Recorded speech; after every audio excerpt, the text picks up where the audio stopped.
La première porte n'est ni une épreuve, ni un test, ni un défi héroïque où tu prouves ta valeur. C'est un retrait. Et, dans une culture où disparaître ressemble à mourir, ce retrait est devenu presque impensable. Imagine cette scène. La barque de Ré glisse vers la montagne de l'Ouest. Le soleil, celui qui a illuminé tout le monde toute la journée, celui qui a été célébré, adoré, imploré, n'est plus le disque radieux qui brûle le ciel. Il s'est transformé. Il est devenu képris, un scarabée noir, recroquevillé, vulnérable. La force brute du devenir. Ce n'est ni la gloire, ni le triomphe, il est juste ce qui est en train de naître, encore informe. Autour de lui, Méhenne s'enroule. Méhenne, c'est le serpent qui se mord la queue. C'est la protection, la continuité, le cycle qui se referme sur lui-même. Un espace clos où rien ne peut entrer, où rien ne fuit. Et, à ses côtés, seulement deux présences. Sia, qui voit sans juger, et Lou, qui parle juste. Pas de foule, pas de louange, pas de témoin pour valider le passage, juste le strict nécessaire pour traverser. La montagne de l'Ouest s'ouvre, la barque entre, puis la porte se ferme. Les textes égyptiens sont très précis sur ce qui se passe à cet instant. Lorsque la porte se ferme, il y a des pleurs. Non, ce ne sont pas ceux de Ré. Lui, il continue.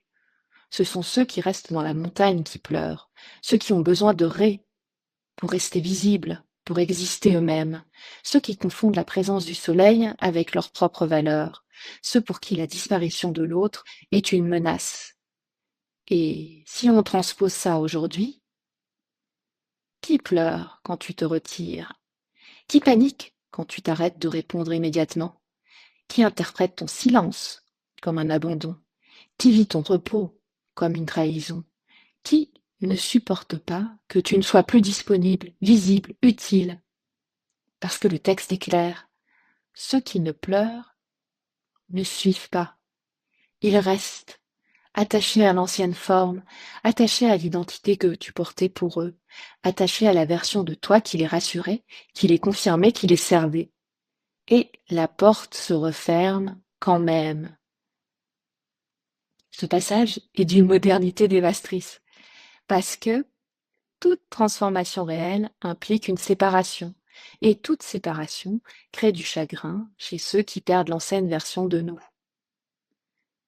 Aujourd'hui, nous croyons que ce qui nous fait peur, c'est l'effondrement, la faillite, l'échec visible, la chute sociale. Mais ce qui nous terrorise vraiment, c'est bien plus insidieux. C'est de ne plus être vus pendant que nous changeons. Nous avons appris à exister dans le regard des autres, à vérifier combien de personnes ont vu notre story, à mesurer notre valeur au nombre de réactions sur un post, à interpréter le silence d'un ami comme une punition, à paniquer quand notre nom n'apparaît pas dans un mail collectif ou bien suivi d'un merci de notre supérieur.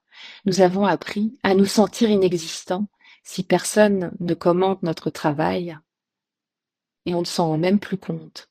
C'est devenu un réflexe. Cette micro-vigilance permanente qui nous pousse à nous demander: est-ce que je compte encore? Est-ce qu'on me voit? Est-ce que j'existe toujours? Ai-je bien fait? Et quand on arrête de répondre immédiatement, quand on décline une invitation sans se justifier, quand on dit non sans donner de raison, quelque chose se crispe dans la gorge, dans les épaules, dans le ventre. Une petite voix murmure: et si on oublie? Et si je perds ma place?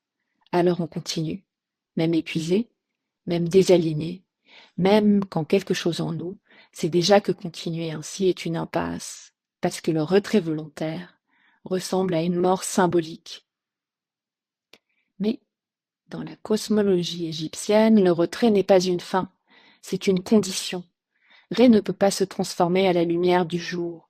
Il ne peut pas devenir autre chose sous le regard de ceux qui ont besoin qu'il reste le soleil. Il doit entrer dans l'obscurité, dans un espace où rien ne demande de preuve, où aucune identité n'a besoin d'être défendu, où personne ne le regarde en attendant qu'il soit conforme à ce qu'il était hier. La première porte ne te demande pas de décider qui tu vas devenir, elle te demande quelque chose de bien plus exigeant. Peux-tu suspendre ton identité sans la remplacer immédiatement? Ne pas devenir quelqu'un d'autre, ne pas optimiser la transition, ne pas fabriquer un récit rassurant qui permettrait aux autres de continuer à te reconnaître, ne pas produire une nouvelle version améliorée de toi-même. Juste accepter de traverser un moment où tu n'es pas encore défini, où tu n'as pas de rôle, pas de fonction, pas de performance à offrir. C'est cela, la nuit initiatique. Ce n'est pas l'ombre spectaculaire des films et des mythes héroïques. Ce n'est pas le grand combat contre les démons intérieurs. C'est l'absence de confirmation. C'est le moment où personne ne te dit qui tu es, où personne ne valide ton existence, où tu n'es plus vu, donc plus défini par les regards. Et dans ce vide, quelque chose peut enfin commencer à bouger. Si tu es là, au début de ce parcours, je ne vais pas te dire que tout ira bien. Je ne vais pas te rassurer en te promettant que la nuit a un sens caché, un message secret que tu comprendras bientôt. La première porte ne fonctionne pas comme ça. Elle demande quelque chose de radical. Accepter de ne plus savoir qui tu es pendant un temps. Accepter que certains te perdent de vue. Accepter d'entendre leurs pleurs. Accepter ces pleurs de ceux qui restent sans te retourner. La nuit ne te doit rien. Elle ne te consolera pas et elle ne te confirmera pas. À demain.